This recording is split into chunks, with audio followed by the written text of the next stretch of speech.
नमस्कार दोस्तों, welcome to Aryan ji agritech channel. Current affair मई 2021 के देखते हैं कुछ टॉप क्वेश्चन। पहला क्वेश्चन है, भारतीय संविधान का अनुच्छेद 164 की अनुसूची 3 में जो हाल ही में खबरों में रहा, निम्नलिखित में से किससे संबंधित है? 4 ऑप्शन है। राज्य के मंत्रियों द्वारा राज्यपाल के द्वारा दिलाई जाने वाली शपथ, फिर कानून के समक्ष समानता, फिर सर्वोच्च न्यायालय की पीठ, और लास्ट में ऑप्शन है सदस्यता जाना। तो इसका हमारा राइट आंसर है राज्य के मंत्रियों को राज्यपाल द्वारा दिलाई जाने वाली शपथ। तो भारतीय संविधान का अनुच्छेद 164(3) के किसी मंत्री द्वारा पद ग्रहण करने से पहले राज्यपाल उसे तीसरी अनुसूची में इस उद्देश्य के लिए निर्धारित प्रपत्रों के अनुसार पद और गोपनीयता की शपथ दिलाएगा। क्यों? खबरों में क्यों है? जैसे ही केरल में ही नई सरकार के ऑनलाइन शपथ ग्रहण की मांग ने जोर पकड़ी, न्यायविदों ने स्पष्ट किया, ऑनलाइन मोड के माध्यम से सरकार के शपथ ग्रहण में कोई कानूनी दोष नहीं है। ऑनलाइन कार्यक्रम पर कोई प्रतिबंध नहीं है, क्योंकि संविधान भौतिक माध्यम पर जोर नहीं देता। अगला क्वेश्चन देखते हैं। अगला क्वेश्चन है, हाल ही में निम्नलिखित में से किस देश में 300 वर्ष बाद सारस लौट कर आए हैं? इसमें 4 ऑप्शन है। भारत है, आयरलैंड है, फिलीपींस है, मलेशिया है। इसका हमारा राइट आंसर होगा आयरलैंड। तो हाल ही में आयरलैंड में 300 वर्षों के बाद अपनी प्रजनन ऋतु में सारस देखे गए हैं। महत्व 1700 ईस्वी में आयरलैंड में उनके आवासों के विनाश के कारण सारस विलुप्त हो गए थे। आमतौर पर आयरलैंड में सर्दियों के दौरान सामान्य सारस देखने जाते हैं, लेकिन प्रजनन के मौसम में वे नहीं देखे जाते। जब उन्हें 2020 में देखा गया था तो उन्हें अंडे नहीं दिए थे। सारस को सफल प्रजनन में 2 वर्ष लगते हैं। सारस को उड़ने के लिए पंखों को विकसित करने में कई वर्ष लगते हैं। अगला क्वेश्चन देखते हैं। अगला क्वेश्चन है, हाल ही खबरों में रहने वाला हेलमंद का एक प्रांत है। मतलब हेलमंद जो है किस देश का प्रांत है? 4 ऑप्शन हैं। पाकिस्तान है, तुर्कमेनिस्तान है, उज़्बेकिस्तान है, अफ़गानिस्तान है। तो इसका हमारा राइट आंसर होगा अफ़गानिस्तान। तो हेलमंद को हेलमैन या हिलमंड के नाम से भी जाना जाता है, और प्राचीन काल में इसे हिंथुमंड और हरमथंड के रूप में जाना जाता था। यह अफ़गानिस्तान के 34 प्रांतों में से एक है। यह क्षेत्रफल के हिसाब से सबसे बड़ा प्रांत है और इसमें 13 ज़िले हैं। खबरों में क्यों है? अफ़गान सरकारी बलों और तालिबान के बीच लड़ाई हेलमंद में फिर से शुरू हुई है।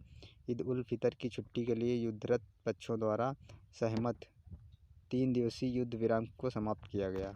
अगला क्वेश्चन देखते हैं। अगला क्वेश्चन है, निम्नलिखित में से किस संगठन ने ओकिनोस एक्सप्लोरर विकसित किया है? 4 ऑप्शन हैं। एक्यूवेदर है, राष्ट्रीय मौसम सेवा है, राष्ट्रीय महासागरीय वायुमंडलीय प्रशासन है, वेदर अंडरग्राउंड है। तो इसका हमारा राइट आंसर होगा राष्ट्रीय महासागरीय वायुमंडलीय प्रशासन।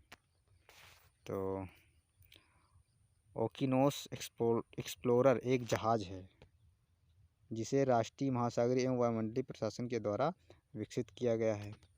हाल ही में यह फ्लोरिडा के पोर्ट केनवेरल से रवाना हुआ है। ओकिनोस एक्सप्लोरर या समुद्री अवशेषण के 2 सप्ताह के अभियान पर है। यह हेडल जोन में अभी तक अज्ञात समुद्र तल के विशाल क्षेत्रों में 3D मानचित्रों का निर्माण करेगा। यह जल के नीचे आरपीएस नामक एक स्वायत्त वाहन तकनीकी प्रदर्शित करेगा। अगला क्वेश्चन देखते हैं।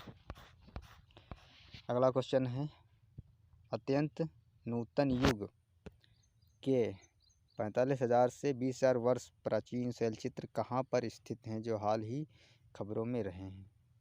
4 ऑप्शन है। सिंगापुर है, इंडोनेशिया, ऑस्ट्रेलिया, भारत है। तो इसका हमारा राइट आंसर होगा इंडोनेशिया।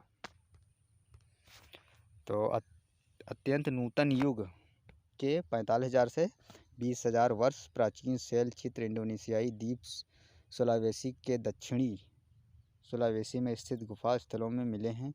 खबरों में इसलिए है क्योंकि वैज्ञानिकों ने एक समूह ने सुलावेसी में मारोस केप क्षेत्र में 11 गुफाओं और शैल आश्रयों पर शोध किया है। वैज्ञानिकों ने चेतावनी दी है कि पर्यावरण क्षरण विश्व की मानव विरासत के सबसे प्राचीन और सबसे कीमती अध्यायों को ख़त्म कर रहा है। अगला क्वेश्चन देखते हैं। अगला क्वेश्चन है, किस संगठन ने चुंबकीय क्षेत्रों की विश्वसनीय वास्तविक समय तथा कम लागत वाली मापन के लिए एक मैग्नीमीटर विकसित किया है? 4 ऑप्शन दिए हैं। रमन शोध संस्थान RRI बेंगलुरु, भारतीय भू चुंबकीय संस्थान मुंबई, फिर दिया है आप हमारा बोस संस्थान केरल, फिर है SN बोस राष्ट्रीय बुनियादी विज्ञान केंद्र कोलकाता। तो इसका हमारा राइट आंसर होगा रमन शोध संस्थान बेंगलुरु। तो भारत सरकार के विज्ञान और प्रौद्योगिकी विभाग के तत्वाधान में कार्यरत रमन शोध संस्थान RRI बेंगलुरु के शोधकर्ताओं ने चुंबकीय क्षेत्र में वास्तविक समय माप के लिए एक विश्वसनीय कम लागत वाला मैग्नीमीटर विकसित किया है। यह मैग्नीमीटर चुंबकीय क्षेत्र या चुंबकीय द्विध्रुवीय आघूर्ण को मापने में मदद करेगा। किसी दिए गए स्थान पर चुंबकीय क्षेत्र की प्रबलता, सापेक्ष परिवर्तन या दिशा को मापने के लिए विभिन्न प्रकार के मैग्नीमीटर कार्यरत हैं। अगला क्वेश्चन देखते हैं। अगला क्वेश्चन है, व्हाइट हाउस के वरिष्ठ सलाहकार किसे नियुक्त किया गया है? 4 ऑप्शन है। राजीव मलिक है, ईथर ब्रेस्ट है, जो मेंचिन है, नीरा टंडन है। तो इसका हमारा राइट आंसर होगा नीरा टंडन।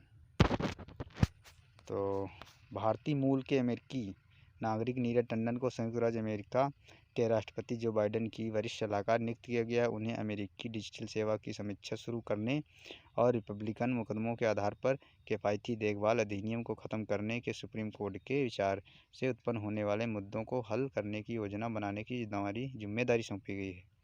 नीरा टंडन ने अमेरिकी स्वास्थ्य और मानव सेवा विभाग स्वास्थ्य सुधारों के लिए एक वरिष्ठ सलाहकार के रूप में भी कार्य किया है। अगला क्वेश्चन देखते हैं। अगला क्वेश्चन है, भारतीय भाषा सिखाने वाला एक ऐप के विकास के लिए किस संगठन ने एक नवाचार चैलेंज की शुरुआत की है? 4 ऑप्शन दिए हैं। इंदिरा गांधी राष्ट्रीय मानव संग्रहालय है, फिर विद्यालयी शिक्षा एवं साक्षरता विभाग है, उच्च शिक्षा विभाग है, फिर सांस्कृतिक संस्थान एवं प्रशिक्षण केंद्र। तो इसका हमारा राइट आंसर होगा उच्च शिक्षा विभाग। तो शिक्षा मंत्रालय के तहत कार्यरत उच्च शिक्षा विभाग ने भारत सरकार के नागरिक जुड़ाव मंच माई गवर्नमेंट के सहयोग से भारतीय भाषा सिखाने वाले एक ऐप के विकास के लिए एक नवाचार चैलेंज की शुरुआत की है।